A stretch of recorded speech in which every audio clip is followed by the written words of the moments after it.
En 1997, l'association Les Rails de la Canne à Sucre ont vu le jour. Le fondateur, M. Serge Laforce, passionné de train, avec une poignée de bénévoles, ont décidé de mettre en route, alors que personne n'y croyait. Et c'est grâce à cela qu'aujourd'hui, l'association Les Rails de la Canne à Sucre peut poursuivre un projet qu'un jour était un rêve et qu'aujourd'hui, c'est une réalité.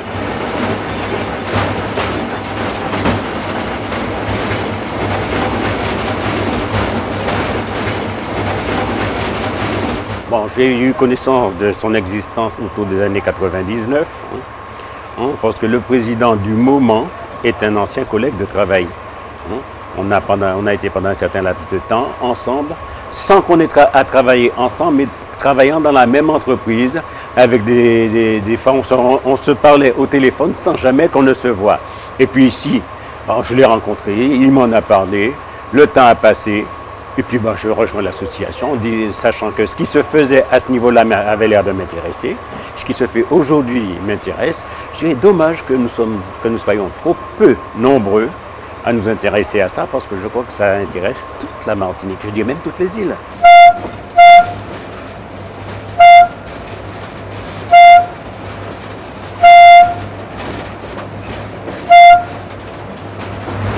Avec le long du parcours, quelqu'un qui fait de son mieux pour informer nos visiteurs de ce qu'ils voient le long de leur parcours, et qu'à l'issue, eh bien, tout le monde soit un peu satisfait.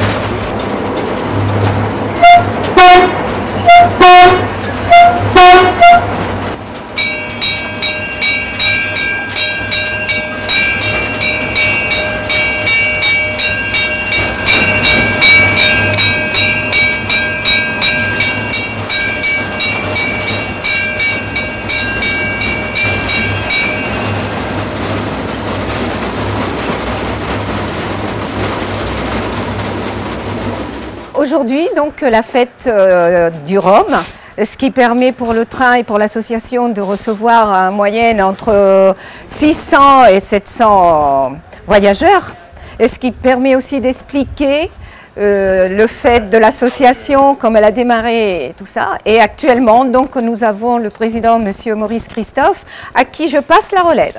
Alors aujourd'hui, on est le 16 décembre. En principe, chaque année, au deuxième dimanche du mois de décembre, il y a la fête du Rhum qui est organisée à Saint-James. C'est pour l'association une excellente occasion de se manifester, de montrer aux gens l'existence du petit train, d'ailleurs qui souvent fait l'objet d'un vif succès ce jour-là. On arrive à transporter jusqu'à 500-600, voire 700 personnes. Et donc, c'est intéressant pour montrer le dynamisme de l'association du petit train, avec très peu d'hommes et très peu de moyens.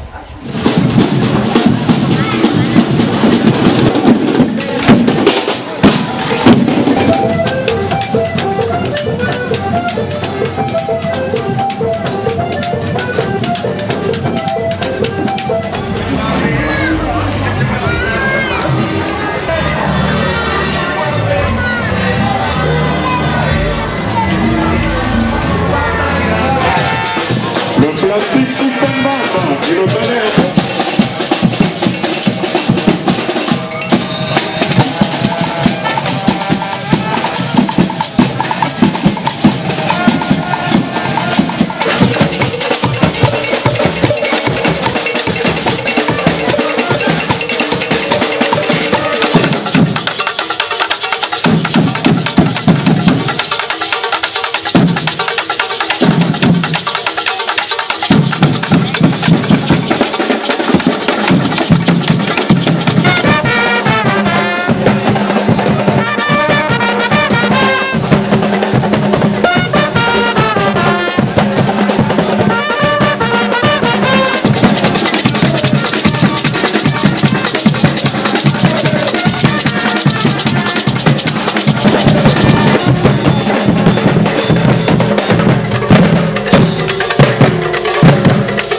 Démarre.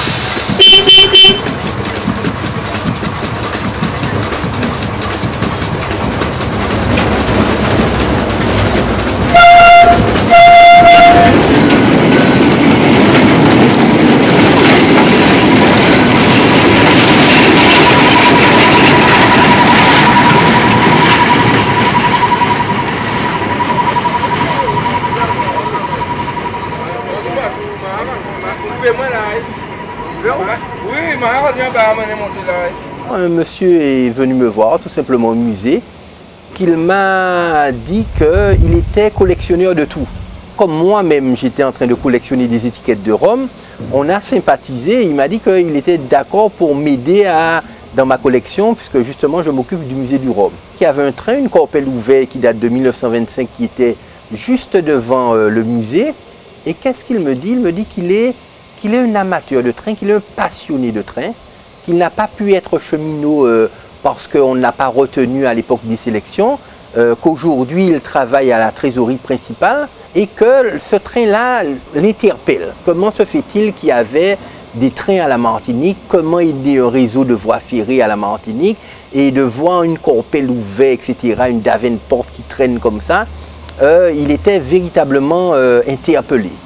Alors ce projet est parti comme ça, on n'y croyait pas trop, on se dit bon, on va lui donner de la peinture, on va lui donner de la graisse, il va déverrouiller, de l'anti-rouille, etc. Et puis pratiquement 2 mois plus tard, on faisait une double journée porte ouverte, le musée du rhum et le musée de la banane qui venait de s'ouvrir d'ailleurs. Et ce jour-là, on s'est dit, ben, on aurait bien aimé pouvoir en faire le public aller d'un musée à l'autre. En regardant dans les archives, on a vu qu'il y avait effectivement à l'époque un train qui reliait l'habitation L'Union, c'est-à-dire le musée du rhum, à l'habitation Limbé, c'est-à-dire le musée de la banane.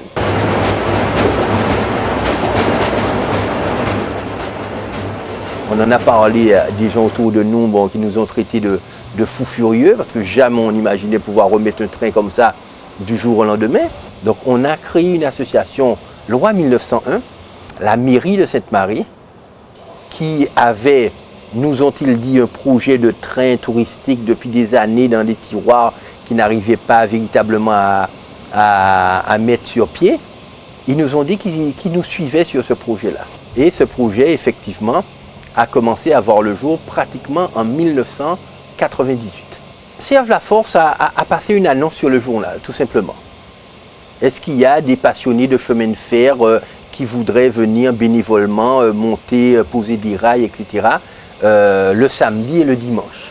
Il s'est trouvé qu'il y avait des Antillais qui ont fait toute leur carrière en France comme cheminots à la SNCF, à la RATP, ceux qui ont travaillé sur le TGV ou le métro directement. D'autres encore, des militaires qui aussi avaient monté des trains, je ne sais plus dans quel pays, etc., qui sont venus et puis qui se sont mis membres de l'association. Et puis ils sont venus comme ça, tous les week-ends, tous les samedis, tous les dimanches, pendant des années. Ils ont posé des rails, ils ont commencé à mettre de la caillasse par terre, ils ont déterré des traverses, ils ont posé des traverses. À un certain moment, le travail était tellement difficile qu'on s'est dit on ne va pas y arriver parce qu'on n'est pas suffisamment nombreux. À ce moment-là, on a fait appel au service militaire adapté, les militaires du RSMA, qui sont venus avec leurs pelleteuses, avec leurs tracteurs, etc. Ils nous ont donné un coup de main aussi. Ils nous ont donné la possibilité d'un petit peu préparer le sol, un petit peu sur tout le trajet. Ils ont posé des ponts bélés et puis petit à petit, les gens ont commencé à se passionner pour ça, ont commencé à nous regarder, ont commencé à trouver l'idée originale.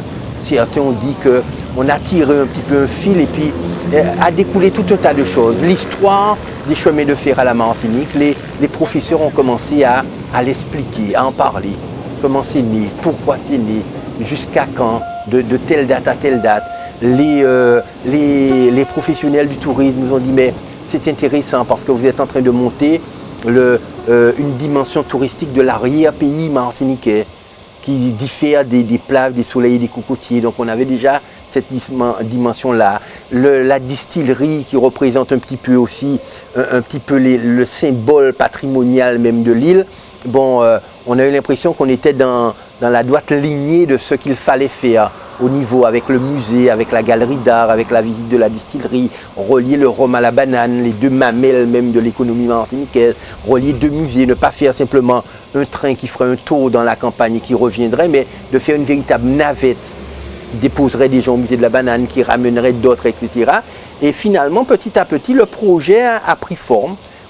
Tout le monde a trouvé un intérêt historique, un intérêt pédagogique, un intérêt touristique, un intérêt économique. En 2001, le ministère de la Culture à Paris a décidé de faire pour le centenaire des associations loi 1901, donc ça faisait 100 ans, on a décidé de faire un concours pour la meilleure association loi 1901, la plus originale qui existe en France. Et figurez-vous qu'on est sorti prix spécial du jury. Un prix qui nous a été remis d'ailleurs par Catherine Tasca elle-même, ministre de la Culture, à Paris ce jour-là dans les salons du ministère de la Culture. Donc tout ça nous a un peu encouragés. On nous a donné les trophées du tourisme, les rubans bleus de l'écologie. On avait déjà pratiquement fait la moitié du travail. On avait déjà réhabilité la locomotive, on a déjà fait venir les voitures voyageurs, on a déjà installé les rails, les traverses, on avait déjà mis les ponts bélés, etc. Et c'est vrai que nous, on avait donné notre participation, le musée du Rhum. Le musée de la banane n'avait rien donné parce qu'elle était en difficulté financière, on peut comprendre. Et donc, on a perdu une partie des fonds européens, une partie des subventions. Serge Laforce qui avait tant compté sur ce train, qui en avait fait son bébé, qui en avait fait son bijou, qui en avait fait sa raison de vivre pratiquement, et qui s'apprêtait à partir à la retraite. On a inauguré le train le 15 juin exactement 2002. Il a fêté son départ à la retraite, arrivé en France le 14 juillet, pendant qu'il lançait son feu d'artifice. Il s'est littéralement effondré, pris d'une attaque. Il est décédé le 14 juillet 2002. On s'est remis à l'ouvrage. On a fait un passage à niveau, au niveau de la départementale 24.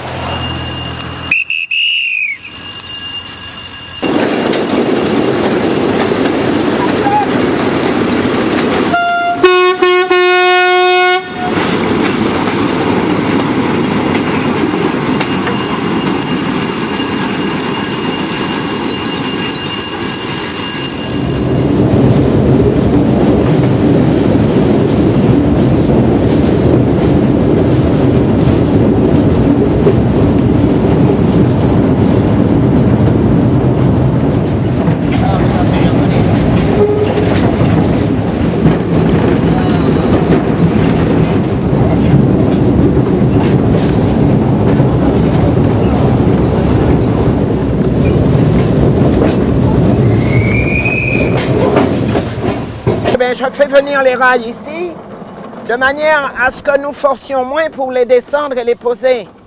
Parce que ce sera moins lourd, hein. Un rail c'est 320 kg, donc on évite.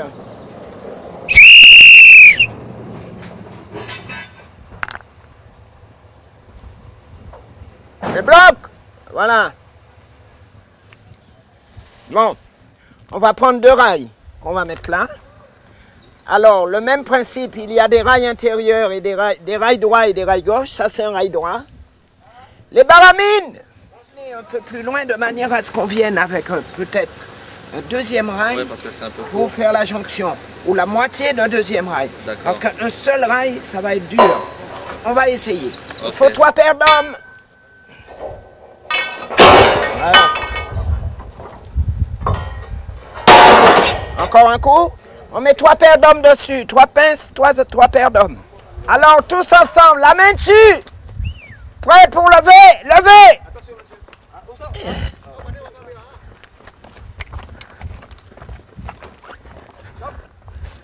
On pose. Alors, la main dessus, on ripe là-bas. Le gripper, hop. C'est bon, on coordonne le mouvement. Hein. La main dessus. Prêt pour lever, lever.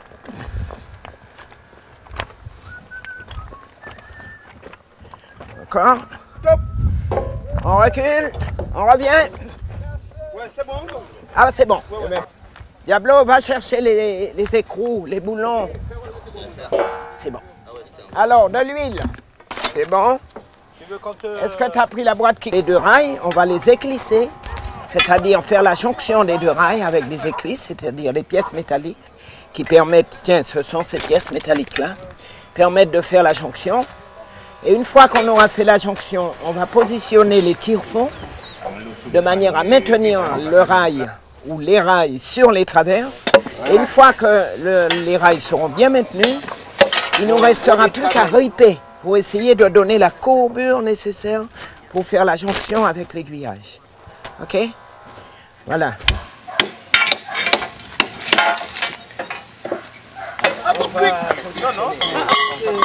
Marche dessus.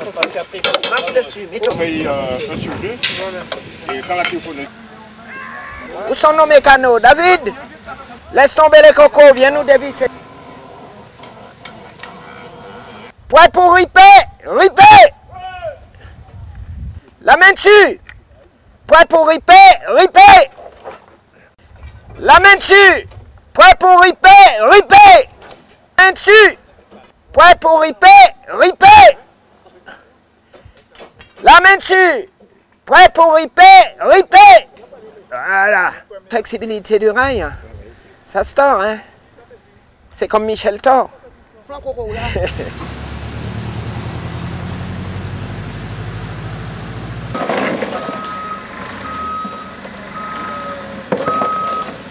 Disons, moi je suis plutôt pour la partie mécanique. Hein.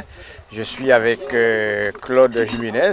C'est nous qui avons fait toute la construction du train, c'est-à-dire aussi bien transmission, moteur et tout le système de transmission.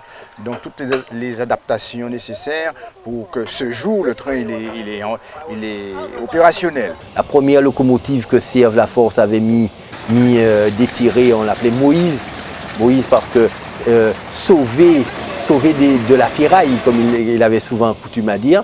Et c'est vrai qu'on a encore détiré une autre locomotive qu'on va peut-être mettre bientôt en fonctionnement. On l'appellera Serge Laforce par rapport au président fondateur, justement en souvenir de lui. Si nous, le fondateur et les premiers bénévoles lui ont donné la vie, je remercie ceux qui ont suivi, qui le font grandir. Parce que c'est tout à fait comme une mère qui accouche d'un enfant. Malheureusement, elle disparaît et elle veut que pour son enfant, ça soit le meilleur qu'on puisse faire. C'est exactement la même chose. Le projet continue. On n'est pas encore tout à fait au musée de la banane, mais on est à 50 mètres à peine, donc on va y arriver quand même. Si vous voulez, le projet régional en lui-même, celui que voulait Serge Laforce, le projet justement de relier comme ça le rhum à la banane, celui que voulait Serge Laforce, ce projet de réhabiliter une histoire martiniquaise qui a été oubliée d'ailleurs pendant très longtemps. Parce qu'il faut vous dire que les trains ont commencé pour aller chercher de la canne, pas pour transporter des hommes, de plus en plus loin dans les champs, pour amener la canne de 1870 pratiquement, et s'est arrêté en 1970 pendant un siècle tout simplement. 1970 parce qu'il y a un gros cyclone qui s'appelle le cyclone Dorothy qui a un petit peu détruit les voies ferrées, etc. Et comme les camions, les tracteurs étaient en train d'arriver petit à petit, donc on n'a même pas pensé pouvoir remettre les voies ferrées en marche, quoi. Donc quelque part, toute cette histoire-là avait été un petit peu oubliée parce que peut-être trop récente et puis on ne savait pas trop à quoi ça correspondait. Hein. C'est une histoire que beaucoup de Martiniquais ne connaissent pas et qu'on a détirée. Et puis c'est vrai, petit à petit, aujourd'hui, bon, on essaie, peut-être en souvenir de lui, en hommage à lui-même, on essaie d'arriver quand même jusqu'au bout pour véritablement réaliser le projet qui était son vrai projet de vie. Hein.